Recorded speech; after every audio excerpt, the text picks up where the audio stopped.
आपको वो डिस्काउंट मिलने वाले हैं, तो तैयार हो जाइए। दीपावली के आसपास सेल पर निगाह रखिएगा। ध्यान से सुनना, सब्र करना पड़ेगा। ऐसा डिस्काउंट मिलेगा कि हिस्ट्री भूल जाओगे कि कभी ऐसा मिला था। आखिर न्यू कार कैसे औने पौने दाम पर भारतीय बाजार में बिक रही हैं, वो भी सेकेंड हैंड कार बाजार में। सब कुछ समझना है और क्यों बिक रही हैं ये भी जानते हैं इसी वीडियो के साथ। मैं हूं आपका होस्ट अमित और आप देख रहे हैं आस्क कार गुरु। आपने किसानों को देखा, जब टमाटर सस्ता हो जाता है, प्याज सस्ता हो जाता है तो वो सड़कों पर फेंक देते हैं। बिल्कुल ऐसे ही हाल हो रहे हैं कार बाजार के। कंपनीज औने पौने दाम पर इसे सेकेंड हैंड कार मार्केट को ट्रांसफर कर चुकी हैं। नतीजा, सेकेंड हैंड कार बाजार वाले बहुत कम प्रॉफिट लेकर बस धड़ाधड़ बेचने में लगे पड़े हैं ताकि उनके पैसे खड़े हो जाए और वह पैसे जहां से कार उठाई है उनको ट्रांसफर कर सके। हाँ, ये सारा खेल ऐसे ही चल रहा है।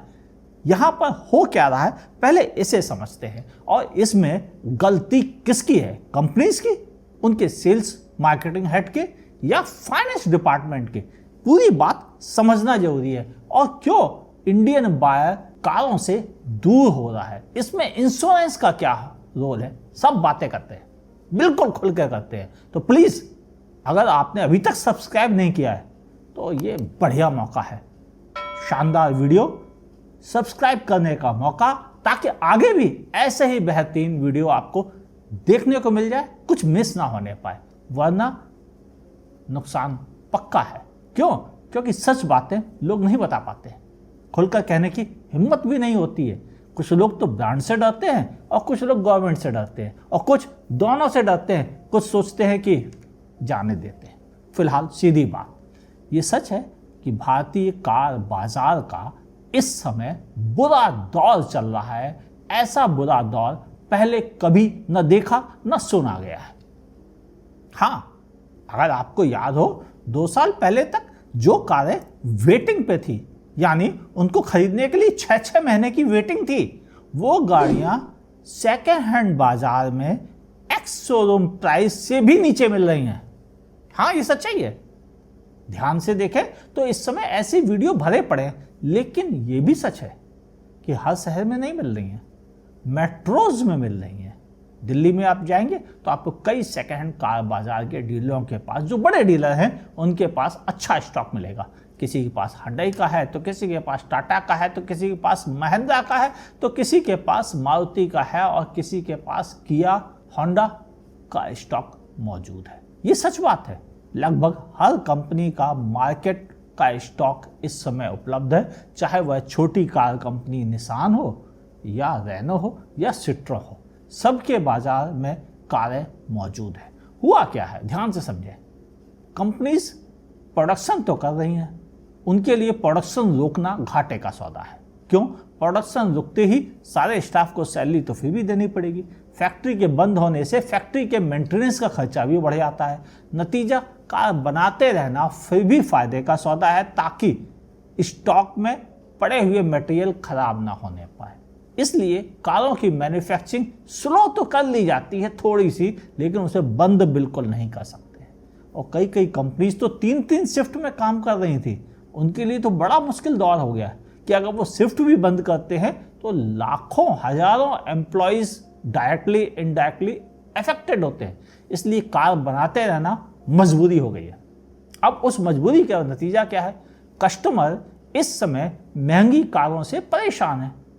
नतीजा, उन्होंने अपनी परचेजिंग को होल्ड पर कर दिया है कि देखते हैं, जब सस्ती होंगी तो खरीदेंगे, वरना जाने दो। और इस वजह से कस्टमर मार्केट से नदारद है। कंपनीज के सेल्स मैनेजर्स ने कारों को जबरदस्ती डीलरों को सेल कर दिया, ताकि वह दिखा सके कि देखो मैंने कितना बढ़िया काम किया है, और अपने बॉस से इंसेंटिव ले सके।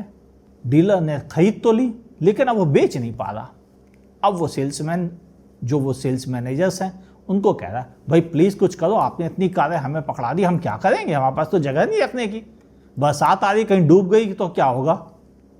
तो वो सेल्समैन क्या कहते हैं, हाँ, वो कंपनी के सेल्स मैनेजर है, मुझे सेल्समैन कहने की आदत है, आप बुरा मत मानना। हाँ, वो मैनेजर्स कहते हैं कि लाओ इन कारों को मैं सेकेंड हैंड मार्केट में बेच देता हूँ। सेकेंड हैंड मार्केट में डील करके वो उनको पकड़ा देते हैं और सेकेंड हैंड मार्केट कहता है आजा, इससे अच्छी क्या डील मिल रही है। उसने गाड़ियाँ ली, उसको एक फर्स्ट बाय के तौर पर कस्टमर को दे दी। 0 किलोमीटर, 50 किलोमीटर, 30 किलोमीटर चली हुई गाड़ियाँ हैं ये, जिन्हें आरटीओ में आपके नाम से ही रजिस्टर होगी। सेकेंड हैंड कस्टमर नहीं कहलाएंगे आप फर्स्ट ऑनर होंगे उसके। ऐसी कारें आ गई हैं मार्केट में, और ये वही कारें हैं जिनका स्टॉक ज़्यादा मैन्युफैक्चर हो गई। इस उम्मीद में कि वेटिंग चल रही थी, कंपनीज ने उनका प्रोडक्शन बढ़ा लिया और अब वो प्रोडक्शन सर पर बैठ गया है और उन्हें बेचना पड़ रहा है। ये सदर्द बहुत बड़ा हो गया है।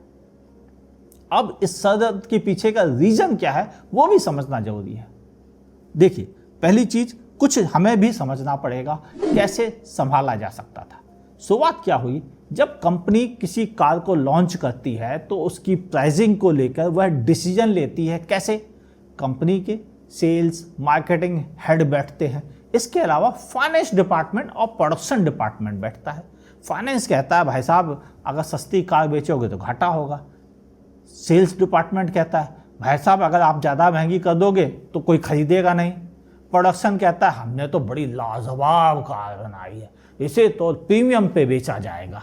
वो ओवर कॉन्फिडेंस दुनिया में जी रहा है। और फाइनेंस चाहता है कि कंपनी इतनी प्रॉफिट में हो, इतने अरबों खरबों के प्रॉफिट में हो और वो सारा प्रॉफिट इसी कार से निकल आए।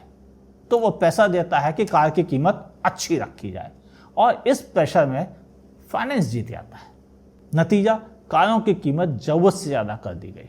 अब हुआ क्या, फाइनेंस डिपार्टमेंट की तो कोई गलती सुनता नहीं है। ये कहा जाता है सेल्स मैनेजर्स बेच नहीं पा रहे हैं गाड़ियाँ, मार्केटिंग टीम अच्छा काम नहीं कर रही है। कोई नहीं कहता कि उस फाइनेंस मैनेजर की बात सुनकर इसकी प्राइसिंग इतनी ज़्यादा रखवा दी गई थी, जबकि वह कार मार्केट फिट प्राइसिंग पर नहीं थी। नतीजा, उस कार को वो सेल नहीं मिल पाई जिसकी उम्मीद थी। शुरुआत में ओवर हाइप होने की वजह से एक छोटी सी सेल तो आती है, जिसे हम अपनी लैंग्वेज में हनीमून पीरियड कह के बुलाते हैं कार का। उस समय तो निकल आती है, लेकिन उसके बाद कस्टमर नदारद हो जाता है उसकी महंगी कीमत होने की वजह से। यहाँ पर असली गलती उस फाइनेंस मैनेजर्स की है जो उनकी प्राइसिंग पर जोर देते हैं। कंपनी में बैठ के जब बैठक होती है कि नहीं कीमत कम रख रहे हो, घाटा होगा, कंपनी बंद हो जाएगी, इस तरह से डरा डरा के कीमत बढ़वा लेते हैं और बाद में ये कहते हैं देखो हमने कितना प्रॉफिट करा दिया। उनके प्रॉफिट के चक्कर में गाड़ियों की सेल बिकती है और जब कंपनी बंद होती ना तो आदमी कहता है कि सेल्स मैनेजर्स खराब थे, उन्होंने बेच नहीं पाया। वो ये नहीं कोई कहता है कि वो फाइनेंस मैनेजर की गलती हुई थी जिसकी बातों में आके कीमत बढ़वा दी गई। एक और बड़ा है जिसे गवर्नमेंट संभाल सकती है। अगर आप मेरी बात ध्यान से समझेंगे, कारों की ऑन रोड लैंडिंग प्राइस में सबसे बड़ा रोल इंश्योरेंस का होता है, जिसे हर साल रिन्यू कराने का सदर्द भी कस्टमर के पास होता है। आप रोड टैक्स तो 15 साल के लिए पे कर देते हो, लेकिन इंश्योरेंस 1 साल के लिए होता है। अगर उसके 15 साल के अमाउंट को आप जोड़ दोगे ना, चक्कर आ जाएगा जानकर। और इस अमाउंट में सबसे बड़ा रोल गवर्नमेंट IRDA इनकी तय की हुई थर्ड पार्टी इंश्योरेंस कॉस्ट का है, जो हजारों में हो गई है। थर्ड पार्टी इंश्योरेंस का मतलब आप जानते हो कि अगर इस गाड़ी से किसी दूसरे का एक्सीडेंट होता है तो उसको सपोर्ट देने के लिए ये थर्ड पार्टी इंश्योरेंस होता है। लेकिन सच बात तो ये है कि क्लेम देने के मामले में कंपनीज क्लेम नहीं देती हैं। ये जो 15-16 इंश्योरेंस कंपनीज हैं ये क्लेम कभी नहीं देती हैं, लेकिन इंश्योरेंस का प्रीमियम सबसे लेती हैं, वो भी मोटा। और ये गवर्नमेंट और IRDA पे जोर देकर अपना प्रीमियम भी बढ़वाती चली जा रही है। आज की तारीख में ये थर्ड पार्टी इंश्योरेंस का अमाउंट इतना ज़्यादा हो गया है जो कि नॉर्मल इंश्योरेंस में भी शामिल होता है। आपको शायद पता ना हो, प्लीज़ अगर बैकअप करके देखें तो जान जाएंगे। ये इतना ज़्यादा होता है, इसकी वजह से कस्टमर भी एक बार डरता है कार खरीदने से। उसको लगता है हर साल इतने मोटे मोटे प्रीमियम देने से तो अच्छा है हमारी रनिंग कम है, हम ना ही खरीदें। और ये रीजन है जिनकी वजह से कारों की सेल घटती चली जा रही है। हाँ, एक बड़ा मटेरियल और भी है, वो ये कि मटेरियल कॉस्टिंग के नाम पर कंपनीज पिछले 6 साल से मैं लगातार कह रहा हूं हर तीसरे चौथे महीने प्राइस बढ़ा रही हैं। और अब बढ़ कर इतनी ऊपर पहुंच गई है प्राइस कि उसको नीचे लाना मुश्किल हो गया कंपनीज के लिए। और नतीजा यह है कि कस्टमर अब मार्केट से बेरक रहा है। इस समय जो अनुमान है कि इंडिया की मार्केट में जहां 3-3.5 लाख कारें ही केवल बिक पा रही है हर महीने, जो कि पहले कभी 4 लाख से ज्यादा बिक जाती थी, अब इस समय स्टॉक तकरीबन 10 लाख से ज्यादा कारों का पड़ा हुआ है, जो रियली जंग खा रहा है। ये बिक नहीं पा रहा है और इसको बेचने के लिए सबको दिमाग दौड़ाना पड़ रहा है, पूरी कंपनीज को, डीलर्स लॉबी को, सेकेंड हैंड कार बाजार को, और कस्टमर को ढेला नहीं मिल रहा है। अगर ये पहले ही सही प्राइसिंग रखते तो कस्टमर भी उतावला होकर इनको खरीदता। दूसरी चीज, एक्स शोरूम प्राइस पर सारे टैक्सेस लगते हैं, स्पेशली रोड टैक्स और इंश्योरेंस अमाउंट, और ये इसी वजह से ज़्यादा हो जाते हैं। अगर एक्स शोरूम प्राइजेस शुरुआत से सही रखी जाए कंपनी की हर कार की, तो फिर ये प्रीमियम के अमाउंट भी कम होंगे। आप कितना भी डिस्काउंट दे दो, आरटीओ के रोड टैक्स उतने ही रहते हैं, इंश्योरेंस अमाउंट उतने ही रहते हैं, क्योंकि वह एक्स शोरूम पे कैलकुलेट किए जाते हैं, डिस्काउंट पे नहीं। ये भी एक बड़ा सदर्द है। कंपनीज को एक्स शोरूम प्राइस शुरुआत से ही कम रखनी चाहिए। मेरी बातों से कई कंपनी वालों को बुरा लगेगा, लेकिन बात कस्टमर हित की हो रही है और ये भी एक बड़ा सदर्द हो चुका है। अब इलाज क्या है? इलाज कुछ नहीं है, ये सच बात है, कुछ नहीं है, क्योंकि इंडिया में एक बड़ी कहावत है, कोई अपनी गलती कभी भी नहीं मानता।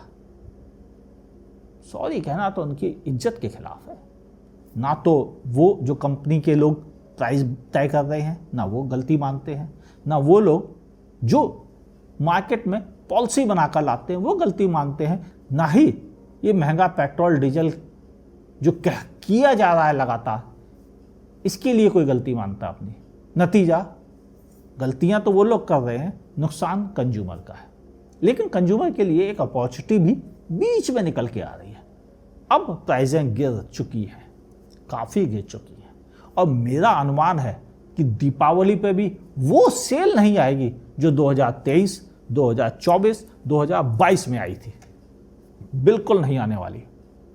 नतीजा, उसके बाद कारों की कॉस्ट और बुरी तरह गिरेगी, खासतौर से वो कारें जिनका प्रोडक्शन ज़्यादा लेवल पर होता है।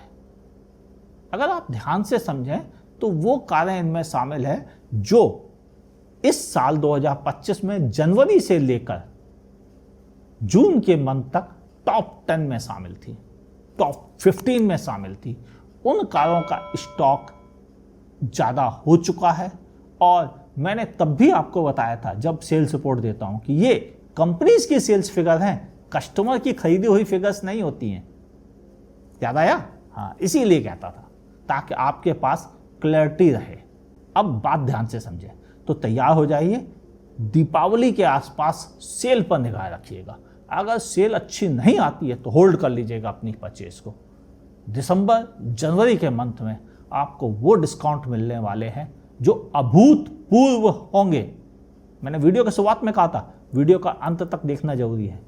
यही रीजन है कि आपको वो फायदा मिलने वाला है जो कभी नहीं मिला, कभी भी नहीं मिला।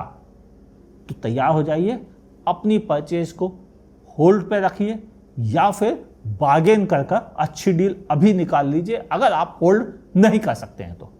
कार गुरु डीलर स्ट्रैप वीडियो है एक, प्लीज उसको भी देखिएगा, उससे आपको हेल्प मिलेगी कैसे बार्गेन किया जाता है। हाँ, ऐसे ही वीडियो और भी आने वाले हैं। कंपनीज की गलतियों के बारे में भी वीडियोस आते हैं। एक वीडियो निसान की गलती के बारे में मैं पब्लिश कर चुका हूं, आप देख सकते हैं। अगला वीडियो कुछ और कंपनीज के बारे में भी आने वाला है। बचेगा कोई नहीं, सबकी पोल खुलेगी आस्क कार गुरु पर। वीडियो अच्छा लगा हो लाइक कीजिए, दोस्तों के साथ शेयर कीजिए। नहीं अच्छा लगा डिसलाइक कीजिए, किसी के साथ शेयर मत कीजिए। नीचे कमेंट में लिखिए क्या चीज थी जो आपको समझ में नहीं आई, पसंद नहीं आई, ताकि मैं अगली बार वैसी गलतियां ना करूं और वीडियो और अच्छे बना सकूं। तो प्लीज डिसलाइक करने में संकोच मत कीजिएगा। फेसबुक पे देख रहे लाइक फॉलो कीजिए, यूट्यूब पे देख रहे सब्सक्राइब कीजिए, नोटिफिकेशन ऑन कीजिए और देखते रहिए आस्क कार गुरु को।